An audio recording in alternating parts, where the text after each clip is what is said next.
আগামী 12ই ফেব্রুয়ারি আপনারা সকাল সকালও না, ফজরের নামাজটা আমাদেরকে ভোট কেন্দ্রের সামনে গিয়ে পড়তে হবে এবং সকালবেলায় আমরা ভোট কেন্দ্রে উপস্থিত হয়ে আপনাদের ভোটটি, মূল্যবান ভোটটি আপনারা দেবেন।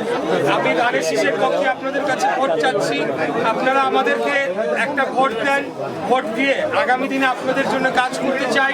আমাদের সরকারের যে পরিকল্পনা রয়েছে, আমাদের দলের যে পরিকল্পনা রয়েছে, যদি আমরা আগামী দিনে সরকার গঠন করতে পারি, সেগুলো জনমানুষের যে দুর্ভোগ, জনমানুষের যে দুঃখ কষ্ট, সেগুলোকে নিরসন করার জন্য আমরা কাজ করে যাব এবং আগামী দিনে একটা স্বাধীন, সার্বভৌম এবং মুক্ত বাংলাদেশ গড়ার জন্য আমরা প্রতিশ্রুতিবদ্ধ। তাই আমাদেরকে একটা সুযোগ দেন, আমাকে একটা সুযোগ দেন, আপনাদের মূল্যবান ভোটটি দিয়ে আমাকে আপনাদের কাজ করার জন্য আগামী দিনে সুযোগ করে দিবেন এবং অবশ্যই 12 তারিখ ফেব্রুয়ারি আপনারা সকাল সকাল গিয়ে আপনারা ভোট কেন্দ্রে গিয়ে আপনাদের মূল্যবান ভোটটি দিবেন, এই আহ্বান জানাচ্ছি এবং সবাই আমার জন্য দোয়া করবেন।